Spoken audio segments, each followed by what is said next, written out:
다행히 민주당 지금 이제 전국 순회 경연을 하고 있는데 아주 뭐 붐이 불고 있습니다.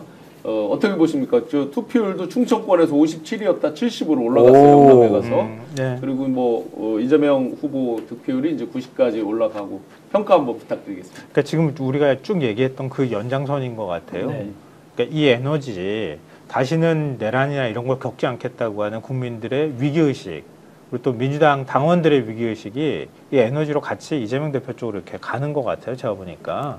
왜냐면 여기서 만약에 우리 스스로가 분열이 되거나 여러 사실은 전체 다 이재명 후보를 맹목적으로 지지한다 이런 차원의 문제가 아닌 것 같아요. 이게 시대 정신에 가까운 것 같아요. 지금 이 에너지를 모아서 사회 변화로 이끌어가거나 아니면은 반대로 지금 극화되어 있는 이런 정치권을 어떤 방식으로 우리 사회에서 퇴출시키거나 증오의 정치를 하지 못하거나 차별 같은 것도 극복해 나갔으면 좋겠다. 그러니까 대한민국이 사실은 이게 정치의 위기이기도 하지만 경제의 위기, 여러 가지 우리 사회의 모든 것의 위기이기도 하거든요. 그러니까 지금 반도체에도 굉장히 어려움을 겪고 있는 것처럼 성장 동력도 많이 떨어진 상태고요. 그러니까 우리가 경제를 다시 끌어올리려고 한다고 하더라도 이전처럼 막 4, 5% 성장을 하기는 어려운 상황이란 말이에요. 어떤 방식으로든 새로운 먹을거리를 만들어야 될 필요도 있고요.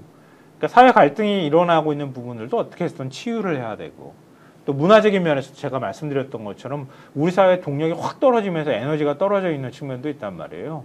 그러니까 그런 K컬처나 이런 문화의 동력들도 다시 만들어야 될 필요가 있다. 그러기 위해서는 우리가 지금 당장 작은 차이를 가지고 얘기하기보다는 크게 움직여야 된다는 걸 국민 스스로나 민주당 지지자들이 알고 있다고 봐요. 그러니까 이건 단순히 이재명 후보도 나중에는 분명히 지금도 그렇게 자각하리라고 보지만 앞으로 더 이런 자각이 집권 이후에도 훨씬 더 많이 생겼으면 좋겠어요, 저는. 그래서 이 에너지가 국민은 어디로부터 나오는 것인지를 잊지 말아야 된다. 네.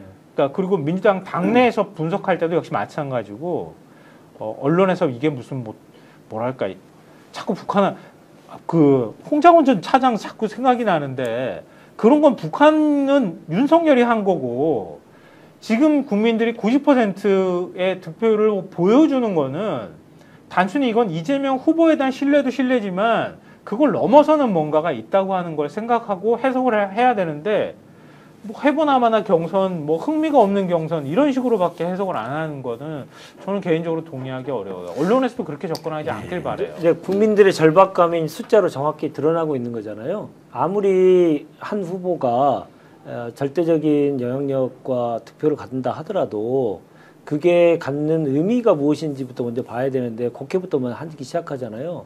가령 예를 들어서 조국혁신당에서는 지난주에 야권 후보에 대한 이 절대 흐트러지지 않는 지지를 보내겠다. 그래서 힘을 다 합치겠다. 이렇게 해서 결정을 내리고 독자 후보 선출을 하지 않기로 결정을 했지 않습니까? 근데 거기에 대해서 찬성률이 98%예요. 98%예요. 네네. 저희들 내부에서도 예상할 때는 그 정도까지는 아니었다고 생각하거든요. 그러면 지금의 그 얘기는 뭐냐면 지금 말씀하셨듯이 작은 차이. 우리가 정말 이 시기에 해야 될 일에 대해서 무엇인지를 국민들이 정확하게 정치권의 표로서 숫자로서 알려주시고 있다 이렇게 생각을 합니다. 네. 그래서 지금 계속 그거에 대해서 야권의 여러 가지 투표 결과에 대해서 뭐라고 하는 사람들 있잖아요. 그거는 쫄려서 그렇다고 생각해야 될 것 같아요. 저 정도로 응집이 되어 있고 그런 에너지, 그렇죠. 그 에너지가 몰려 있으니까 자기네들도 얼마나 생명의 위협을 느끼겠어요. 쫄아서 그렇게 생각한다. 그렇게 생각해 주시면 될 것 같고 최근에 여론조사 마지막으로 말씀드려요. 최근에 여론조사에 진보층 그리고 무당층 중에서도 그래도 진보 쪽에 가까운 분들 이분들의 결속력이 최고치를 계속 기록하고 있습니다. 그러니까 여론조사를 분석해 보면 옛날에 탄핵하고 나서 조금 이완될 때 70몇 %까지 떨어졌는데 최근에는 80% 후반까지 갔습니다. 그 의미가 무엇이겠습니까? 정말 정신 차리고 똑바로 차리고 이번 기회를 반드시 내란 세력을 종식시켜서 새로운 대한민국을 만들려고 하는 국민의 명령이 그만큼 준엄하다. 저는 그렇게 봅니다. 찰스님, 랩소디 블루님 아주 격하게 하시는 말씀들 잘 이해하고 있습니다. 이런 의견들을 몰라서 저희가 말씀 안 드리는 건 아니고요. 다 지금까지 이제 패널 분들 열심히 말씀해 주시고 했는데 당장 한덕수 지기현 등등에 대한 처벌, 척결, 척살까지 말씀 주시는데 예, 그 격한 마음들 충분히 패널 분들도 이해하고 계시고요. 마지막으로 민주당 이제 경선에 대해서 볼 포인트는 어떤 게 있을까요? 저는 우리 그 김경수 후보님, 김동연 후보님도 훌륭하시잖아요. 네. 마지막까지 더 선전하고 꼭 완주해줬으면 좋겠어요. 네. 설령 누가 이제 중간에 포기한다면 아니 혹시라도 안 됩니다. 중간에 이렇게 막 접는 네, 분들도 네. 역사에 보면 있잖아요. 설령 85대 15로 90대 10으로 고차가 된다 하더라도 두 분이 그동안 보여준 역량, 그다음 관심에 비하면 지금 굉장히 관심도 높아졌잖아요. 네. 그리고 예를 들면 이재명 후보가 부족한 부분이 있으면 이 두 분이 왼쪽에서 오른쪽에서 계속 또 견제도 해주고 쳐줘야죠. 보완도 네, 해주고. 그럼요. 그래서 마지막까지 상대적으로 한 후보가 압도적이면 관심 떨어졌잖아요. 그렇지만 그럼에도 불구하고 세 분이 선의 경쟁, 정책 경쟁, 비전 경쟁하면서 국민의힘하고는 비교도 안 되는 품격을 보여줌으로써 또 단합을 보여줌으로써 대다수 국민의 희망을 좀 줬으면 좋겠고요. 그 과정에서는 우리 조국 대표님의 옥중 메시지, 네. 그다음에 윤재관 대표님 말씀하신 것처럼 조국 당의 결단. 그렇죠. 보통은 야 우리가 그래도 정당인데 한 20-30%는 우리 독자 못 해야지 이럴 수 있는데 압도적으로 정말 이번엔만큼은 범야권 후보를 세워서 그 중간에 뭐 또 뭐 단일화니만 이런 걸로 하면서 괜히 서로 에너지 네. 좀 빠지 말고 그냥 쭉 가자. 네. 이런 결단이 큰 힘이 되네. 3인당도 기자회견하길래 한창훈 대표님 무슨 이야기 했더니 출마하지 않겠습니다. 바로 범야권 나누는 네. 쉽겠다. 그래서 이런 이슈 열심히 이렇게 저는 다 이 얘기는 가능했습니다. 꼭 하고 싶은데요. 네, 우리 네. 스스로가 확신을 못 가지면 아무도 우리를 믿어주지 않아요. 그렇죠. 그러니까 자기 스스로의 확신이 굉장히 중요하거든요. 그러니까 이재명 대표와 관련해서 공포 마케팅을 계속 하고 있잖아요. 이재명이 집권하면 예.